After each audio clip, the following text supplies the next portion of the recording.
Welcome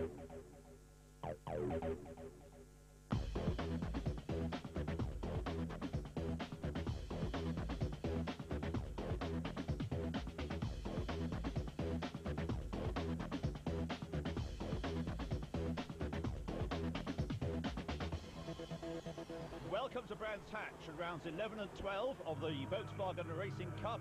The weather is at the moment set fair for what promises to be two very, very keenly contested races, which are taking place just a month after the previous rounds at Snetterton. Dijkstrinski's Golf was on pole position for the first of the two races. Alongside it, Steve Chaplin in Herbie. Slow start there by Kieran Griffin. Then we saw the van having a spin, and also a moment there for Tony Haberman.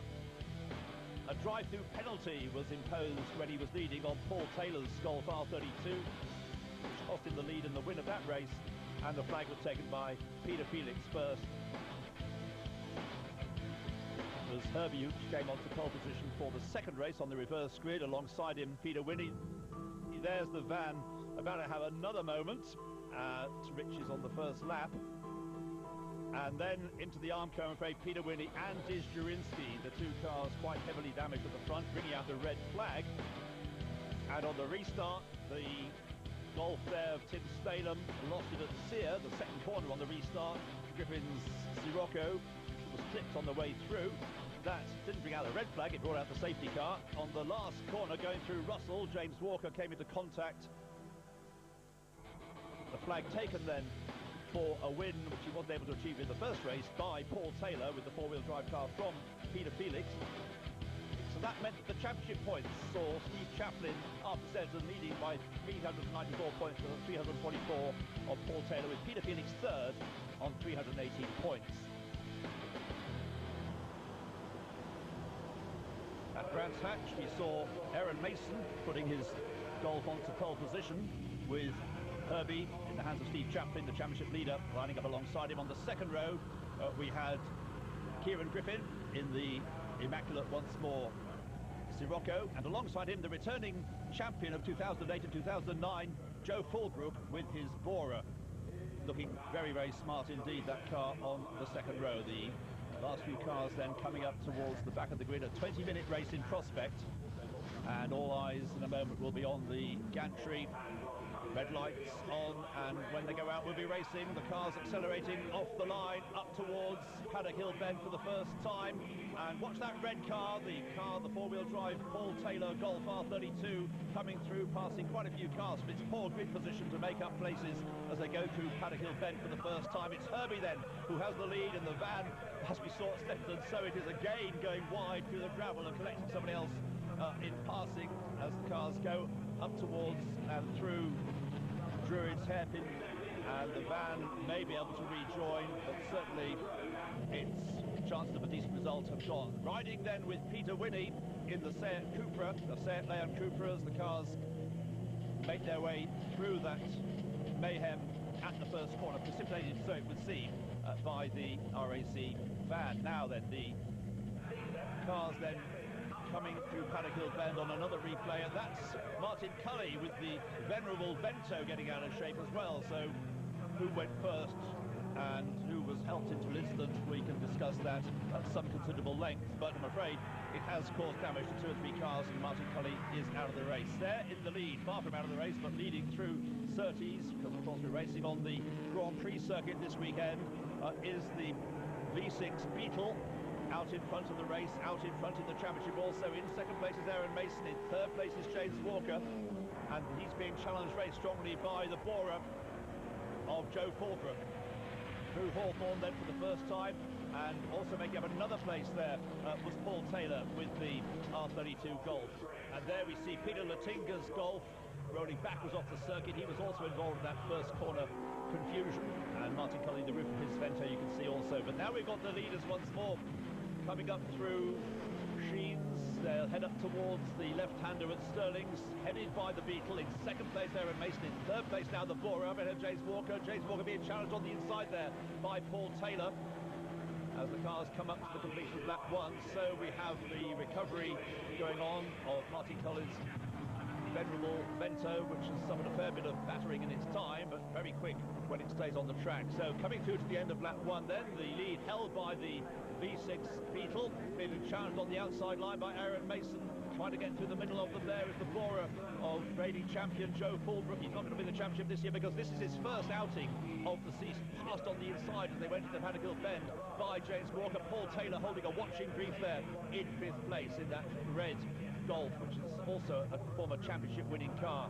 And Dijurinsky, number 41 Golf there, trying to get through on the inside of Paul Taylor. May have succeeded, we'll see that in a moment. Down into Graham Hill Bend, the Beetle still leads. Aaron Mason is second.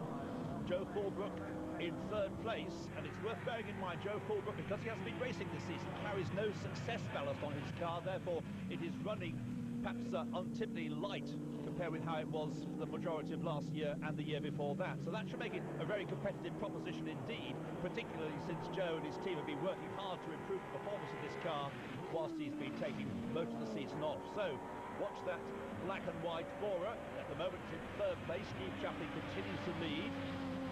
Paul Taylor shadowing the orange and black Golf there of James Walker. Dijurinsky right behind.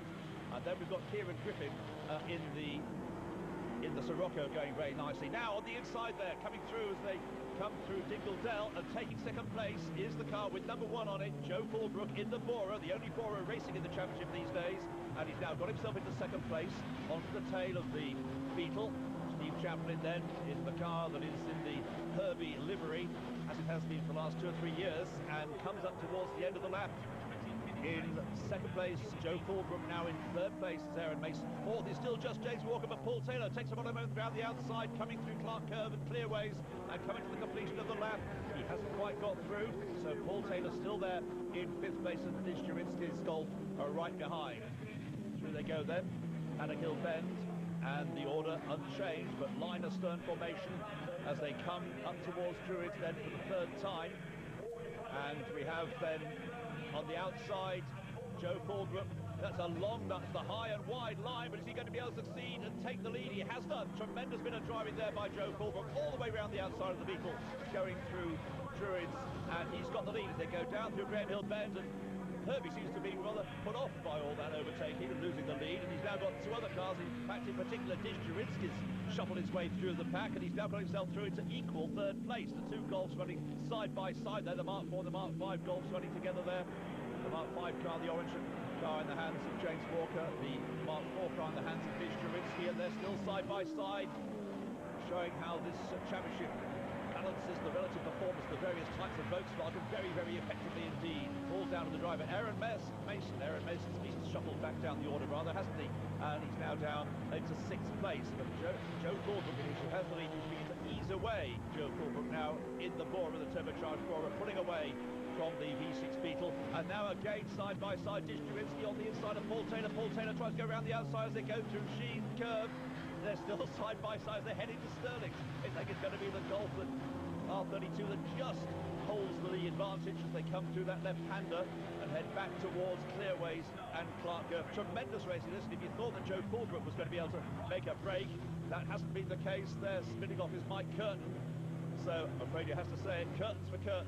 The Sirocco in the gravel at Stirling. Don't think he's going to be able to drive out of that one. As the line of cars comes through then, headed by Joe Fulbrook. Steve Chaplin 2nd. In 3rd place is James Walker. 4th is Paul Taylor. 5th is Dijurinsky. And coming through now, Peter Felix in number 14, the silver Golf there, in 6th place. Side by side, Paul Taylor's gone through and taken 2nd place as they went into Druids. So Paul Taylor is now 2nd as Mike Curtin walks away from his Sirocco because of where it's come to rest. Unfortunately, the safety car, unfortunately from the point of view of holding up the racing, although they were running so close, it was almost as if at full racing speed they were already in a line behind the safety car. They will now, but slightly more slowly, be behind the safety car and give a chance for the drivers in midfield to catch up. But it does promise some tremendous racing once the safety car is able to pull off. There you see Mike Curtin. Sirocco about to be pulled out of the way. Peter Wynn is set. Leon Cooper we're riding with at the moment, and we're riding with it as it taps Mike Curtin's Sirocco, and Rocco ends up in the gravel. So it really looks as though that was Mike Curtin's fault, we put it that way.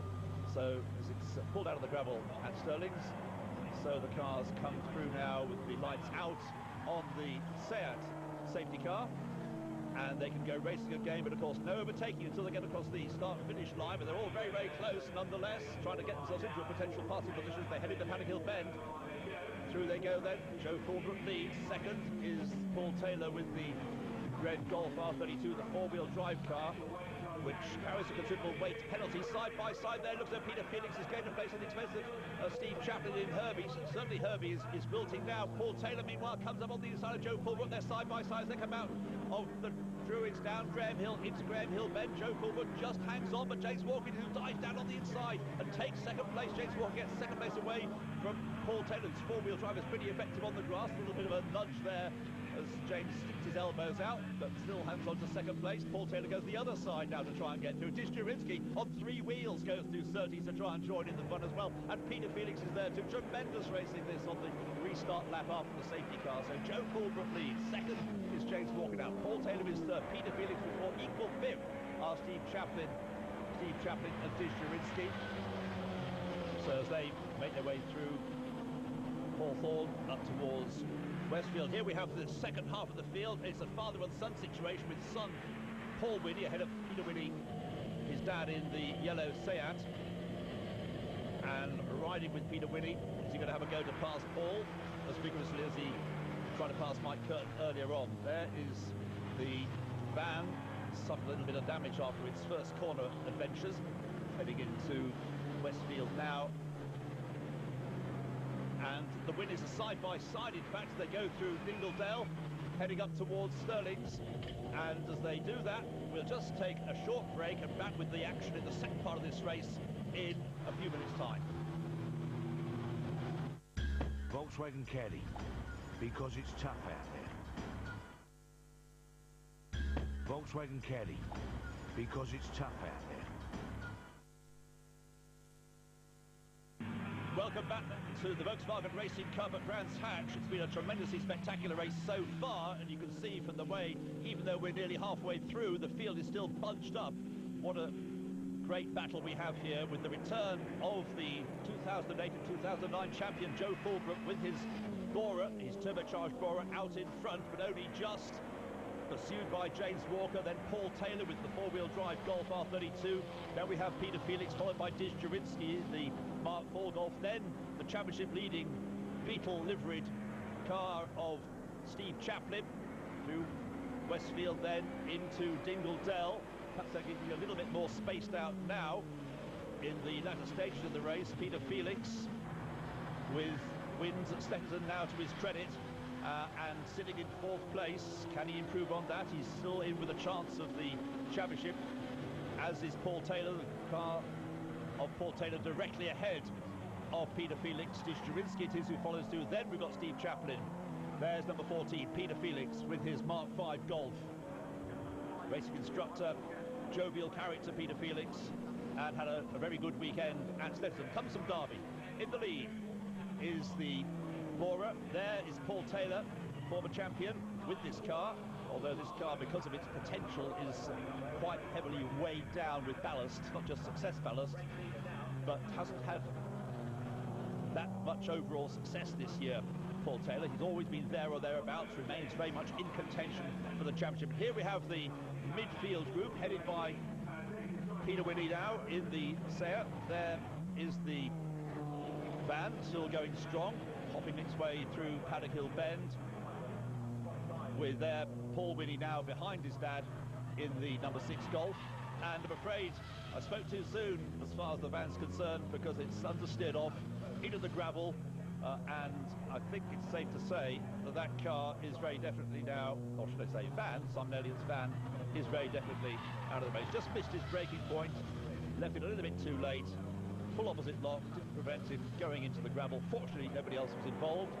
Now back with the leaders, and we have probably pulling away a little bit there Joe Fulbrook, but Disjurinsky under pressure from Steve Chaplin in that gorgeous V6 sounding Beetle. It really does sound magnificent, that car. Steve's going to have a go getting through on the inside, but he couldn't quite make it there. So still having to follow Dijkowski, and Steve, instead, that sometimes happens when an attempt to overtake fails, then you end up dropping back into the clutches of a car close behind it. That's the Corrado. That's the Corrado of Alex Dijkowski, Dij's brother. Cars then coming up to the end of the lap, and out in front is the Bora, but they'll have to be slowed as they go through Druids because of the need to recover a vehicle that normally goes to the aid of other people on the road, the RAC Motoring Services van. So as they come through then, the Bora leads by a few lengths from James Walker in second place, another driver in contention for the championship. Right behind him is Paul Taylor. Then we've got Peter Felix. So you've got the outgoing champion, because having done no racing until this weekend, this year, Joe Fulbrook obviously can't win this year's championship, but he's followed by the drivers who all have a chance of doing so. Dijkowski, the one exception to that, because he's not any longer in with a chance of taking the title, but the others around him have. So there is one of them, Paul Taylor with the R32 Golf V6 four-wheel drive car, and closing right up onto Joe Fulbrook now is James Walker, clipping the curb, briefly hopping onto three wheels as he went through the left-hander at Surtees, now coming onto the fastest part, or one of the two fastest parts of the Brands Hatch Grand Prix circuit. And this is where the unballasted, no success ballast on the Bora of Joe Fulbrook, because he's not been out earlier on this year. Dijkowski having a go to pass as they come into that very fast right-hand corner at Hawthorne, and he didn't quite make it there, but he's going to have another go as they go to Westfield. He tries to get alongside the Beetle, but the Beetle has the power to just stay ahead of the moment, but Dij has not given up yet. He was having another look as they went through Westfield. There is James Walker going through Sheen Curve, tipping over the curb and into the left-hander at Stirling's. So still Joe Fulbrook leads. Second is James Walker. Third is Paul Taylor. Small gap back to Peter Felix's Golf in fourth place. And it's those four now, I think, that have really made the break. Joe Fulbrook, although he seems to have a couple of lengths advantage over James Walker, has certainly not made the break. And they're pulling off the circuit is Nick Whitgrove with his Golf getting going again. And we see how he was pulling off the circuit. In fact, it wasn't intended. It was a slightly tank-snapping moment that he had there, going through Sheens. Morrison's cross on the back of the car, drawing attention to itself. But congratulations, I think, to Nick for keeping the car off the barriers. And he's able to rejoin some way down the order. Peter Winnie you're riding with now, and coming up alongside him there is one of the Golfs. That's the car of Tim Snalem, number 7. The Seat allowed in, as I said, because it is a car from the sister company of Volkswagen, member of the Volkswagen Group, is Seat.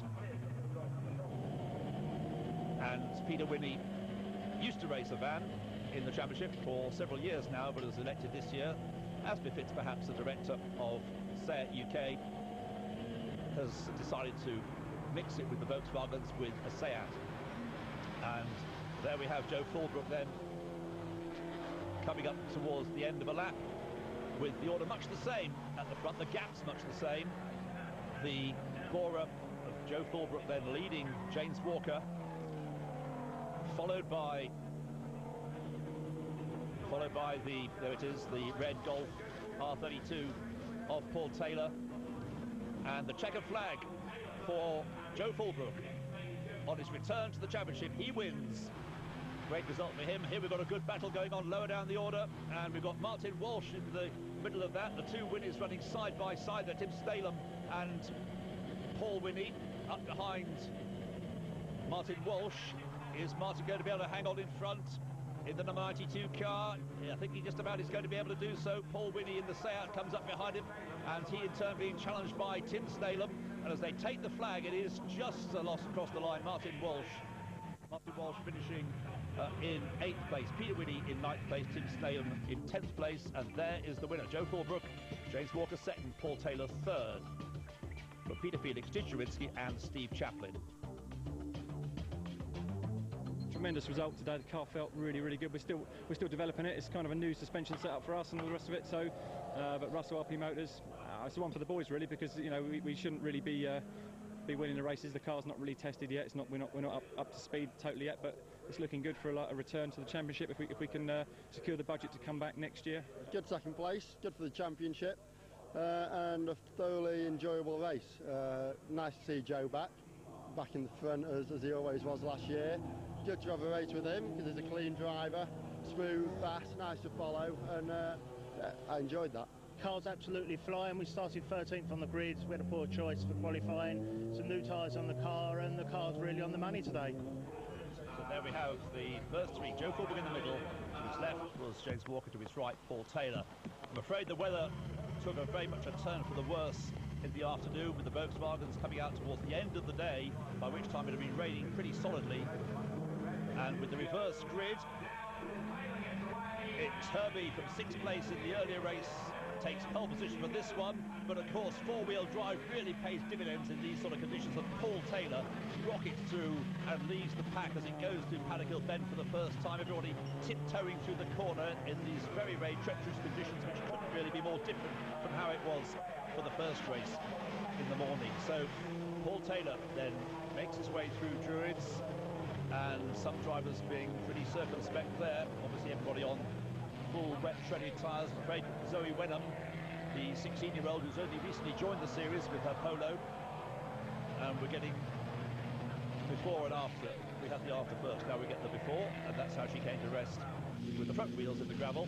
And I'm afraid there are two more. That's car number 40 is Nick Wingrove, who we saw in difficulties in the early race at Stirling's, and also joined by Kieran Griffin briefly with his, there we are, that's how they did it. I think it was all begun really by Kieran losing it, and there was nowhere for Nick Wingrove to go except to gently tap the side of the Sirocco.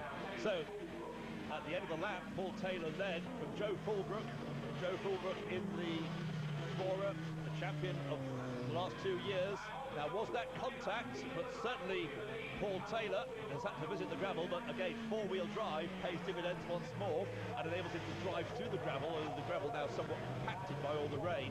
Makes it a bit easier to get through anyway, but Paul Taylor then in that side-by-side moment with Joe Fulbrick, as the two cars went through, it was the red Golf that went off the circuit. Now, Joe Fulbrick out on his own in front, pursued by Dish Jurinsky in his Mark IV Golf up to Druids. Bora leading, Golf goes straight on. That's a bit of a van moment, isn't it, what we saw earlier on, but into the gravel has gone Dish Jurinsky, and that certainly is out of the race as far as he is concerned. Now we had coming up together the race for second place between Peter Felix, this is behind Paul Taylor, Peter Felix and James Walker going side by side into Surtees. Can they possibly get through it? No, they can't. That's the answer. And they had a bit of a coming together, to say the least. That put Peter Felix well and truly into the gravel. There's another shot from a different camera angle of how it happened. And although James Walker spun, he spun onto grass.